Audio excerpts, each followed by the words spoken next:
Welcome back to the second hour of our program. On the line with us, our buddy Greg Palast, the investigative journalist, author, and filmmaker. His latest film is Vigilante, Georgia's vote suppression hitman.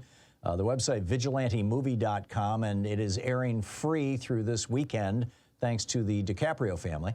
GregPalast.com also, and Greg_Palast on Twitter. Greg, welcome back to the program. So you're down in Georgia. What's going on there? You know, there's a runoff contest between Senator Reverend Raphael Warnock and James Crow. And, you know, it's really not Herschel Walker. If you look at the polls, you know, Warnock is walking back to Washington, not breaking a sweat. He can just stay in bed today. But that's what the voters want. That's what they're telling the pollsters. But that's not what they're going to let them do.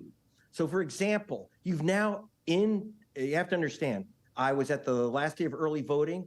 Every single Atlanta polling station, more than 2-hour wait. I'm not guessing, it's the info is online. More than 2 hours wait outside of Atlanta, in red Georgia. In white Georgia, basically. Red, white. Yeah, exactly. Pale-faced Georgia. You have basically no lines. The average wait was about 10 minutes outside of I lived in Georgia for 13 years. We lived in Roswell, and we lived in Cobb County, and how long did you wait? In Marietta. And well, I lived in a mostly white neighborhood. And I voted in every election, and I never waited more than 5 minutes. Yeah, so that's what's happening. And why did that happen? Well, one, I mean, the media's right. There's a lot of enthusiasm among the African-American and Atlanta voters. But what's really going on is that they use a Jim Crow tactic of eliminating mail-in voting. Mail-in voting's down more than 90%. You say, well, so what? They're taking your ballot. Well, here's the deal. 2 years ago, Raphael Warnock won the mail-in vote by nearly 500,000. He crushed it more than 2-1 in the mail-in vote. So they said, okay, under SB 202, weeks after he won that runoff, they changed the law to basically eliminate voting by mail. 83% reduction in voting by mail in the general, and now it's down because they crushed the time to even print it, get your ballot and put it back. It's down by 90%. Down by 90%. That's Raphael Walker's vote. Early voting was cut from 60 days to, Raphael Warnock, sorry. I don't want to mix those up. So Warnock's vote, the mail-in vote, was crushed. People are just getting their ballots, say, on Thursday and Friday. They closed the drop boxes over the weekend. They were closed yesterday on Monday. They are closed on Election Day. So if you have your ballot, yes, you can vote, but you have to wait in line 2 hours to hand in the ballot. You can't just go up and say, here's my ballot. Again, it's just nuts. It's Jim Crow. Yeah. Because it only applies to Atlanta. They said that the drop box restriction only applies for counties with more than 100,000 active voters. Well, duh, that's only the Atlanta counties, the 4 Atlanta counties. It does not apply downstate, where they actually increased the number of drop boxes. So they took Atlanta black voting stations, took the drop boxes and moved them downstate to the Republican areas. I can't make this up. And that's just the beginning of it.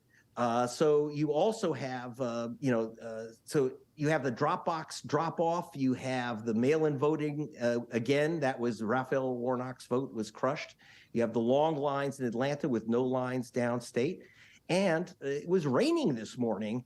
And, so the black voters in Atlanta have to wait in the rain.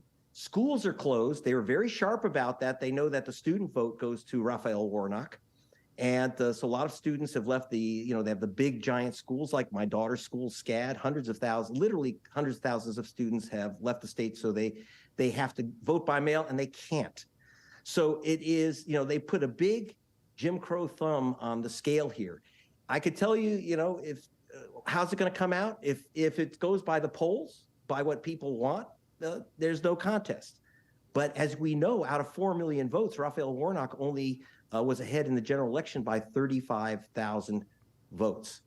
Right. So that's one of the problems. And they also made it so that, for example, by crushing the runoff period from 60 days to 28, not 30, they didn't cut it in half, they cut it to 28 days. That means that it was 1 day too short for people to register to vote for this runoff election. And they knew that young people turning 18, that people were excited about. Oh, we have to go back and now vote for Warnock, who they thought was a shoo-in. A lot of people just assumed that Warnock, because of the polls, was just going to waltz back in. And now they say, oh, I got to register. You're out of luck by a single day. They were brilliant about this. Yeah. And they put it again over the vacation for the students.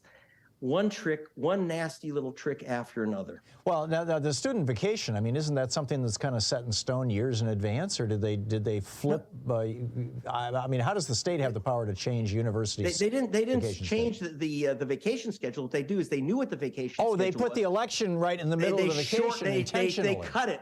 Right, they cut it so you don't have the time. They even tried, and the courts got a hold of this, they've cut the number of early voting days. Now remember, black folk and young people tend to vote, overwhelmingly vote early. About 70% of the black population votes early. Their heaviest voting day is Souls to the Polls Sunday, when African Americans without cars take the church bus to the polls. That's your biggest black voting day. They simply said, no voting on Souls to the Polls Day. You don't get it. They crushed early voting from 17 days to 6 days.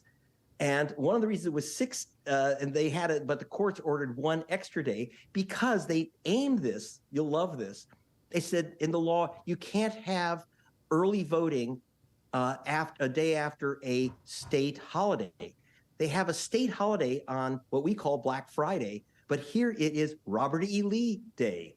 So literally, they were going to stop black people from voting in honor of Robert E. Lee. I think it's quite appropriate. Holy cow. It's just, you have to understand.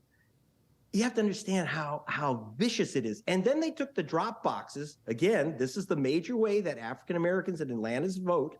They said, well, we're going to move the drop boxes. Can't be outside. They have to be inside the early voting stations, which means that off of business hours, those simple 7 days of early voting, you can't simply stick your mail-in ballot into the drop box. They lock them away.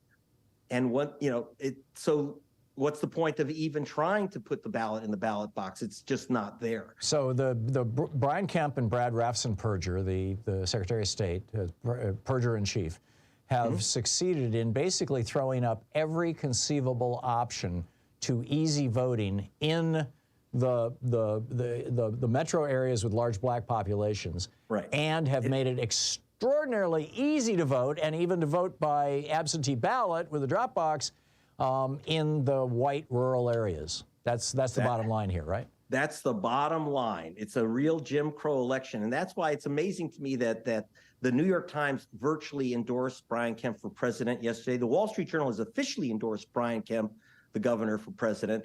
And that's, this is, our film Vigilante, Georgia's vote suppression hitman. That's Brian Kemp. So that somehow he's gotten this impression, because people are so Trump crazy, that if anyone does not jump to Trump's demands, that they're somehow heroic. This guy's Trump with a brain. Yeah. It wasn't Trump that wrote SB 202, or as NAACP calls it, Jim Crow 202. And that's the problem here. So again, if the polls and the voters' wishes, win today, Warnock's got to walk. Yeah. But I think anyone's crazy to say how it will come out. Yeah, I totally get it, and I hope that this becomes a larger story with national media. I'm just astonished by how you're kind of the lone voice out there in the wilderness telling the truth about what's going on. It just blows my mind, Greg. But once again, you're doing God's work here. Greg Palast, check it out. VigilanteMovie.com. It's free to watch through the weekend. It's amazing. GregPalast.com as well. Greg_Palast on Twitter. Thank you, Greg. You're very welcome, Tom. Great to have you with us. We'll be back. It's 15 minutes past the hour.